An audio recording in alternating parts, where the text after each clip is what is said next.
All right, it's a Whanua Daily. Adam Collins with Daniel Norcross. Bit of a novelty this, you and me at the cricket ground together. We've done very little of that this summer, but we're here at the Kia Oval in South London. It's gloomy, it's dark. We're here for Westfield London, Westfield Stratford City, more extra, less ordinary. You're doing the summary, 30 seconds, go. England batted like they'd already got 150 runs more than they actually needed when they started on 221 for 3. Got bundled out through unbelievable carelessness, possibly even disrespect, and then set fields as if they were going to bowl out Sri Lanka for 45, and it didn't work out their way. They ended up spending way too long bowling spinners, allowing Sri Lanka right back into the game, and as a result, we've got a humdinger.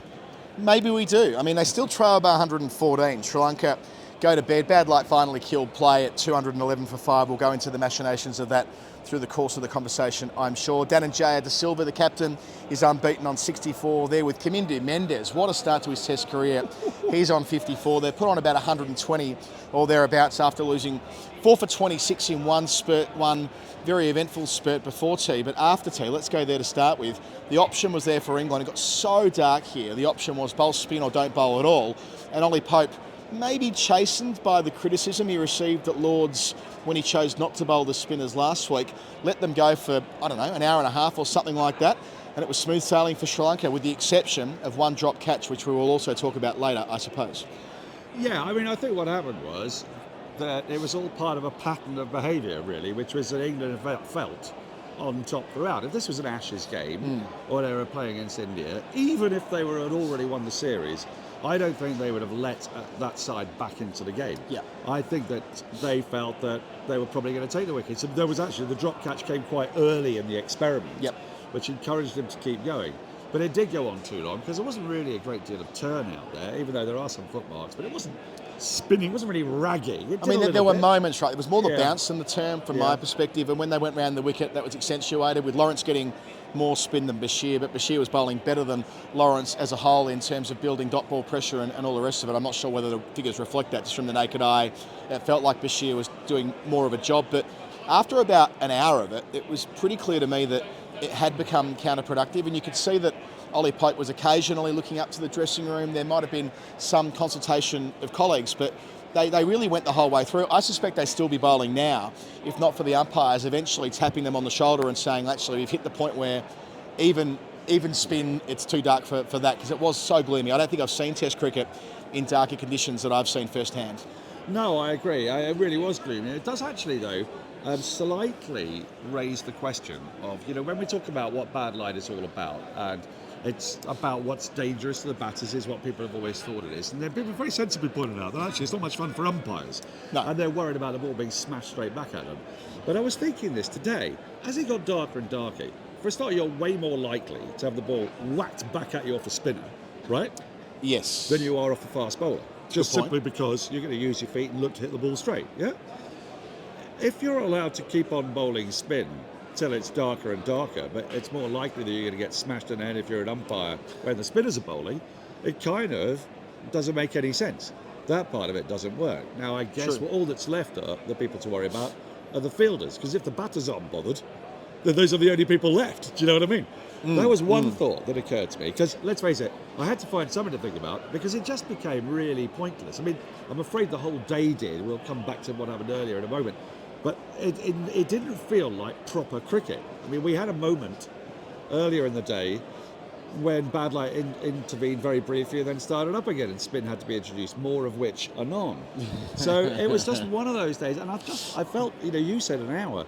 I think like 30 minutes. Part of it, I guess, is because England have made this statement about it wanting to be about entertainment, fun, whatever. You've got a full house here.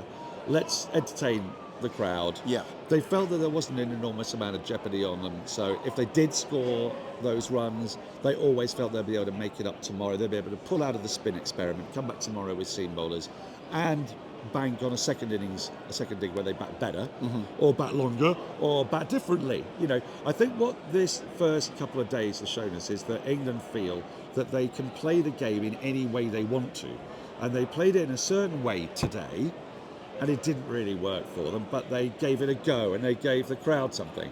What they gave them, I don't know, really, in that last hour. I mean, it's not the sort of day where you're going to be it's not a where were you moment day, really, God. is it? And look, there were moments, so I don't want to diminish England entirely. What they will probably say up on that balcony where Baz has probably still got his feet up watching the races at this very moment, is that, well, we had him 93 for 5. We saw Ollie Stone pick up 2 wickets in 10 balls after being introduced and looking really good for the second week in a row. We saw Josh Hull take his first Test cricket. I expect we'll speak more about him in just a moment. We saw Woakes find a little bit of groove, albeit after being quite expensive at the start. And we saw Atkinson right involved in the scrap, as he always seemingly is. So there were moments with the ball for England where they'd done a lot right, and it's been undone to the extent to which it can be by the fact that they had to bowl spin. I come back to my earlier point about Ollie Pope. It was some pretty harsh criticism he copped last Saturday afternoon when they went off maybe an hour before the schedule closed, 45 minutes before the schedule closed. Owen Morgan went hard on Sky at Ollie Pope, and it fed into the wider narrative about, I don't know, and I'm sure this wasn't Morgan's intention, by the way, but it fed the idea that he may not be quite the right person to be leading this team. Others took up that fight after the Test match, and Pope, of course, has made 100 since then, so that's all put to bed because runs solve everything. However, I wonder when they went back after tea, it got so much, I can't stress how much darker it got between them going off for tea and returning from it. I was on the Guardian live blog at the time, and I simply said, there is no way they're going back on here. There will be a delay. That might indeed be stumps. And it seemed like there was never any doubt they were going to bowl spin from both ends. And maybe it was worth a dart from 120 odd for 5. I'm not saying that it wasn't worth a crack for a period of time. But yeah, how that experience of being beaten up in the media around it last week and high ticket prices and the wider news cycle that swirled around Lords has actually influenced maybe some of the match play element today. I think it may have done, and I'm really disappointed that it has, because I'm afraid this is one of those things that happens. It's cyclical, in English cricket especially. In even-numbered years, England play against sides that don't have the same resources as India and Australia. They play in odd numbers years against Australia and India. The reason for that is because in even-numbered years there are football tournaments and there are the Olympics and there are other distractions. And so in order to make the maximum amount of potential out of your big ticket series, you play them in odd-numbered years. England this year have played against the West Indies and Sri Lanka, and I would say at the moment that those are two of the weaker sides that they're going to play. I mean, in the next even-numbered cycle, I think it's New Zealand and Pakistan, who on balance are probably a little bit heftier. And you just have to go through these things. Sometimes, like Test cricket is made, not always, to be thrilling. When England played against the West Indies in 1984, they lost 5-0 and they were thrashed, right? Not all Test matches are great. And rather than respond to the news cycle, just play what's in front of you. And I did think that it was unfair criticism of Pope when he pulled out, because I thought he gave it a go with the spinners at Lords. And I think it's unfair criticism here. It was unfair to expect him to keep going as long as he did. And actually, I think at about 160, 170, you're totally within your rights when you've only got a lead of 160, 150 by that stage, to think to the next day. You want the ball still to have a bid in it. Yep. You still want to be able to bundle out. If England pick up a couple of wickets, they're through to the tail, and then they can hope to bowl Sri Lanka out. What's actually happened here is that Sri Lanka have been able to get to within 100 and what is it, 13? 114 they are now. 114 runs. That's peanuts. Especially really, with this player. With Kamindu. Kamindu's now made it to 50. The Bradman de nos jours. He's made it to 50 7 times in 10 Test innings. Right. And 3 of them have gone on to be really important hundreds, twin tons in one of those Test matches. So, and he's so used to coming in and digging them out of the shit from 5 for not enough. And Dhananjaya has been Sri Lanka's in-form player for a number of years. Well, that's exaggerating it, but since he's become captain, he's been quite a dependable player, and we've seen he's got match-winning abilities. Even on this trip, he's had to come in at Manchester when they were stuffed, and along with Kamindu, got them out of trouble. So, yeah, you're right. They're more than a puncher's chance of getting a first innings lead here. And look, you know, I guess bolstering your point about odd years, even years, and would they be doing as much experimentation at the moment if it were Australia or India? The flat reality is no. Would Hull be playing this week if this were the India Test match and it were live? Indeed, if this were 1-1, probably not either. I understand where they're coming from. I've always had an appreciation for what they're going to do this year with the next generation and see what sticks. Throw a few darts up against the wall, or throw some mud up against the wall, or whatever the expression is, and see what sticks. Hull, you know, I don't know how it's the first time we've spoken about Hull's spell. You know, it was a bit, okay, like, you know, that kind of high pitched, He'll get better than that though. It doesn't matter that he wasn't bowling 90 mile an hour today, probably not. He gets the first Test wicket, monkey off the back and so on. But it does reflect the fact that it's the last Test of the sequence of 6. It is a series they've already wrapped up. It is a ground and a time of year when it's likely to suit bowlers. We know the Oval's been lovely to bowl at for the last few years with the red ball, and that, of course, we're in September and numbers naturally skew down when you get deeper into September. So he's on a pretty good wicket, if you don't mind, to start his journey. If it doesn't work this week, if he ends up not having the types of returns that are going to be head-turning, then that's probably fine. However, it wasn't a head-turning spell. He would have been so nervous. Mike Atherton made this point on Sky that most people who make a Test debut have done so with a bulk of professional cricket behind him. He's got fuck all, especially first-class cricket. So it's a different environment than if you've played 50 or 60 games of red ball cricket for your county and come in at 23 or 24. He's doing it really raw. And yeah, getting the wicket out of the way, great. In the negative column, of course, is that completely misjudging a catch, which could be quite important because it was that man I mentioned before, Dhananjaya, on 23. Yeah, it was a poor drop. I mean, there's no doubt about it. We were just saying on commentary, Emily Rayford Brent was saying, I want Sri Lanka to show a bit more positivity. The moment Dhananjaya did, he came dancing down the wicket, clothed it really to Hull, who was standing. His real name, by the way, is Kingston upon Hull, but they have to call him just Hull. It's just that's the way it is. But it went straight to him, and maybe it was a bit dark. Well, it was dark. Maybe it was to be able to pick up, is what I mean. But it kind of bounced into his chest. Kind of hit him in the throat, didn't it? Almost. Yeah. It got that high on him. Yeah. Do people drop catches? And whatever he is, 19 years old, whatever, playing his first Test match. It's normal. It'll happen. As to his spell, though, I think everyone was imagining that he was going to come as a sort of fully fledged 88 mile per hour tall bang-it-in bowler. They were expecting Mitch Stark to rock up. I think that was an expectation management problem, which England started. The problem was when McCullum went out. A lot of high regard for McCullum, so I'm not getting stuck in necessarily. But when he goes, Jimmy reckons this guy's the bollocks. Jimmy. He put it in Jimmy's. Jimmy reckons he's amazing. Yeah. We've seen enough of this guy. He's quick. He swings it. He's tall. He's everything, and he's here and he's ready. We're all like, okay, well, here comes Mitchell Stark. He ain't Mitchell Stark. He might be in 5 years' time, but, acknowledging that Stark made his Test debut when he was 21 or 22. But he's not at that point yet because he's not had the professional cricket in the legs to be that yet. So, yeah, I think we had expectation management problems when he started. Yeah, I mean, I've seen him before. I saw him play in Metro Bank Trophy games. Yeah, won a trophy for them. Yeah, and he's good. He's got potential. There's a reason he averages 62.5 in second division cricket. It's actually a little bit more than that because his average came down by playing against the Sri Lankan. They did, yes. There's a reason it takes him 75 balls to get a wicket because his game isn't honed yet. And they've said one of the reasons we picked him is because we want there to be more routes into the England team. It's not that they're, like Rob Key said this very eloquently yesterday. He said, we're not anti-county cricket. We're not picking him to signal to county cricket as if you do well in county cricket.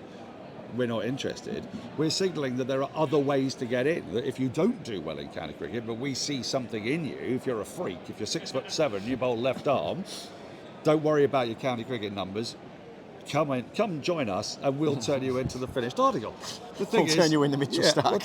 Which he so manifestly wasn't. He bowled about 83 miles an hour. He didn't quite get the bounce we were expecting. His action actually isn't that for the second tallest man to play cricket for England behind Stephen Finn.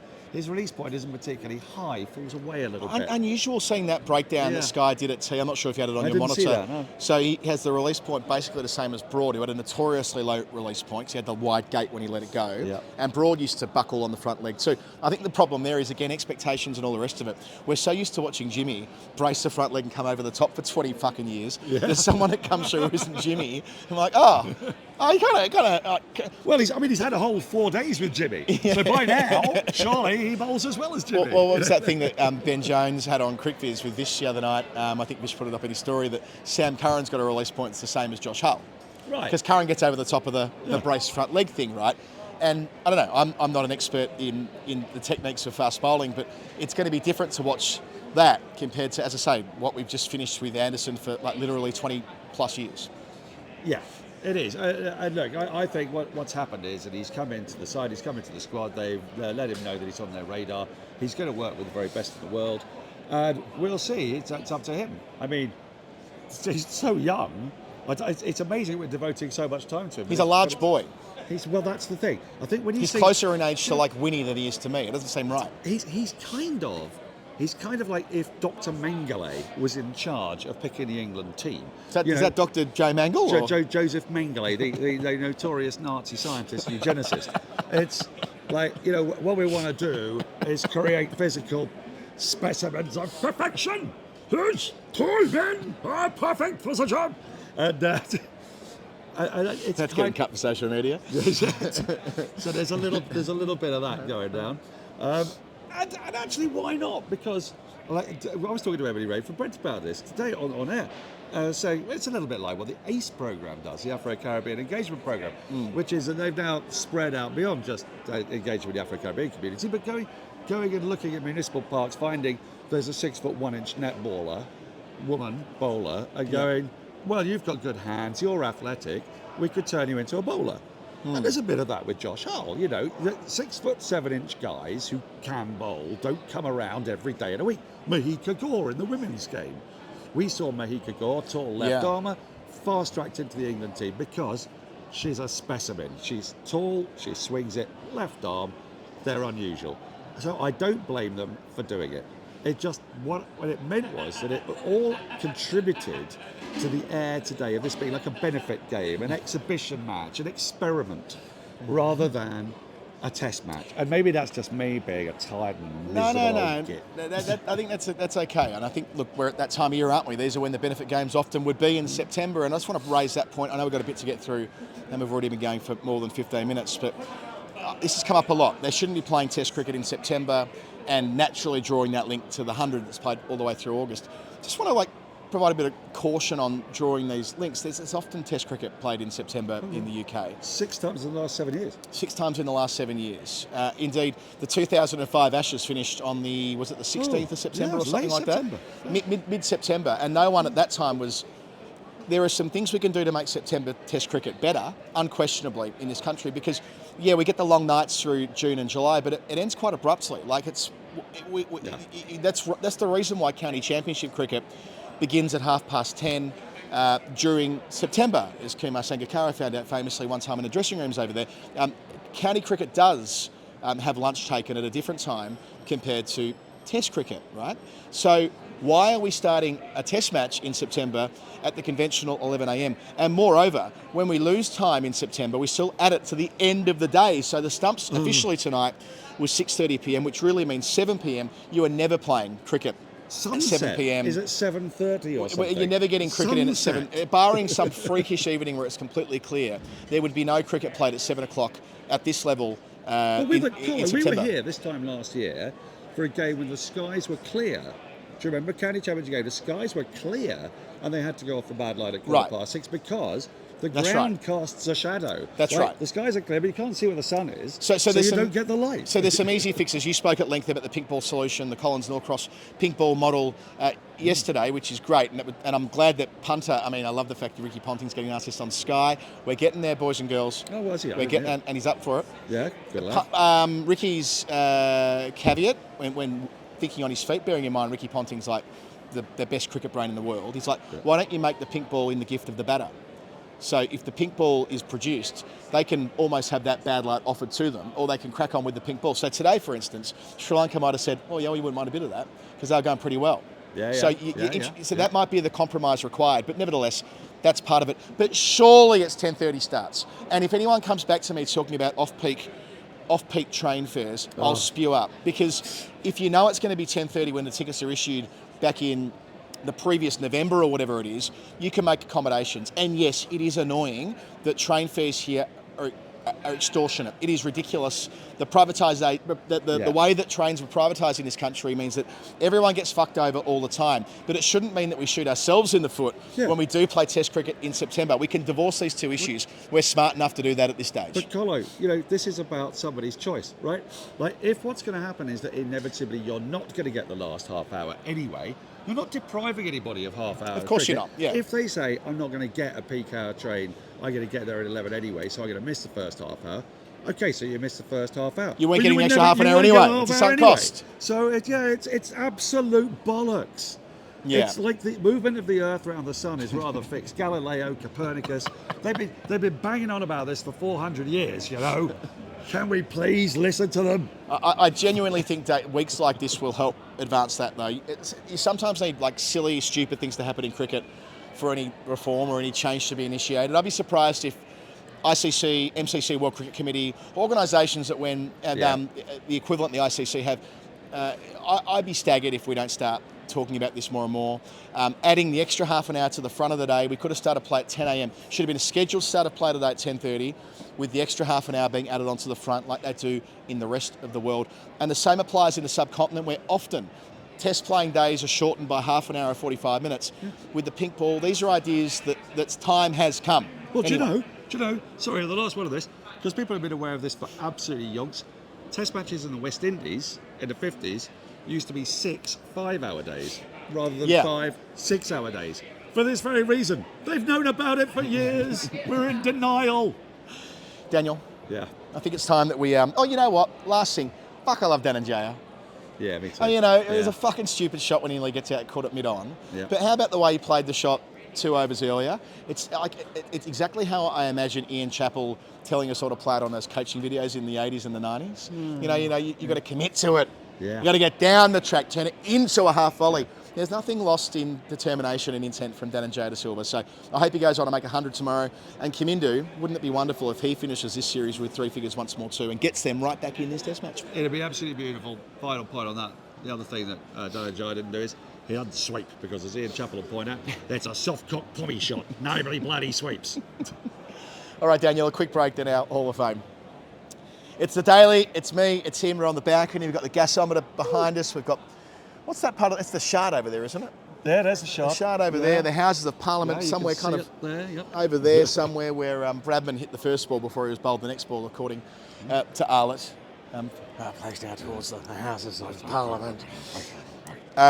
Where are we?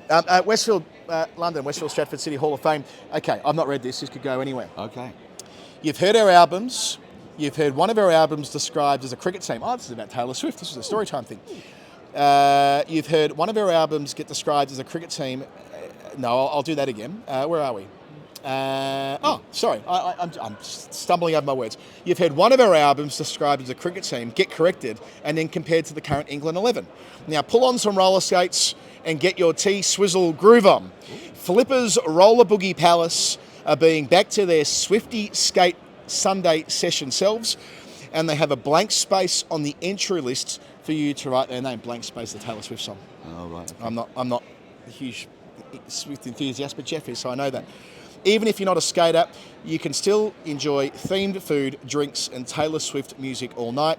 So whether you've seen the Eras tour multiple times, like John Surtees, sung Love Story in an Irish karaoke bar, like John Surtees as well, or are just getting dragged there by someone else, you're sure to have fun. The next Swifty Skate is on the 15th of September. Book now to avoid disappointment. Westfield, London, Taylor Swift performed here before she was cool. Hey, that's a good little factoid from Taylor Swift performed at Shepherd's Bush before, Who knew? It's a bit of a thing. Who knew? 15th of September, the Swifty Skate Sunday. Well, there you go. There's the option for you. Thanks to them for bringing us our Hall of Fame. Hall of Fame entry. First of all, my wife... I mentioned Certs a couple of times there, the comms supremo here at Surrey and community partnerships and all the rest of it, and runs our stream when we do the county championship. Facilitated me bringing my girls here today, and my wife with me corralling the kids for an hour. We sat in the seats for an entire hour before Peggy had a meltdown, and Winnie, That was good. and Winnie taking enormous delight listening to you on the radio on TMS. She was absolutely stoked about that. So that was a nice way to start my day. Over to you. Well, the Hall of Fame, it's I'm afraid there can be only one. There can be only one. It was truly the most abject 2 minutes of cricket. I don't think it's a high bar, really. But it was abject. It was ridiculous. Joel Wilson, after a really terrible run out. So Sri Lanka lost their first wicket to a bad run out. Ball pushed into the offside by Nissanka, been batting well. He gave a slight hesitation, but frankly, Karuna Ratner should have sent him straight back. Should never have happened. In swoops Ollie Stone, pick up throw from cover, direct hit. In fact, Dan Lawrence was at the stumps anyway, so it was a shit run. Out he goes, and this made Joel Wilson think, hang on, someone's been run out. Maybe it's getting dangerous out there. Oh, you tell me. There was clearly nothing really wrong with the light. You could see that if there was something slightly wrong with the light, the sky over there was virtually nearly bright again. And indeed, 2 minutes later it was bright again, but it necessitated a change to spin. And you could tell that Ollie Pope just could not be bothered to break up the overs. I think the wonderful scorer here, Debbie Beasley, likes her overs to be completed. So rather than bring on Joe Root or Shoaib Bashir for 4 balls, he just said to Woakesy, can you finish off the over doing off spin? Well, can I just say now that Chris Woakes must never bowl off spin again. You know, the loveliest, most handsome, beautiful man in cricket. He does everything with elegance, grace, and delight. He is a fucking terrible off spinner. And I know why, and I can tell you why. Okay, explain. Well, explain. I mean, 4 balls of filth. I've gone through all of this in my, rocky transition to bowling finger spin, where for a time there I thought getting the ball down quickly was the way forward and the point of difference, and now I've had this complete turnaround, road to Damascus moment when I was in Gibraltar earlier this year, and having had that coaching with Richard Hinders down at Serious Sport, who kindly supported the show earlier this year, the training session I did with him, he looked at my action. He goes, your problem, myriad problems at the start of the year. One of them is that I follow through like a seamer, in that you get to your bowling crease and you charge straight down the pitch in the same way. And I watched Woakes today, instead of Woakes, pivoting on the front leg and thrusting that big old hip through the crease and getting that pivot to get up and down and dip, which I would have loved to have seen.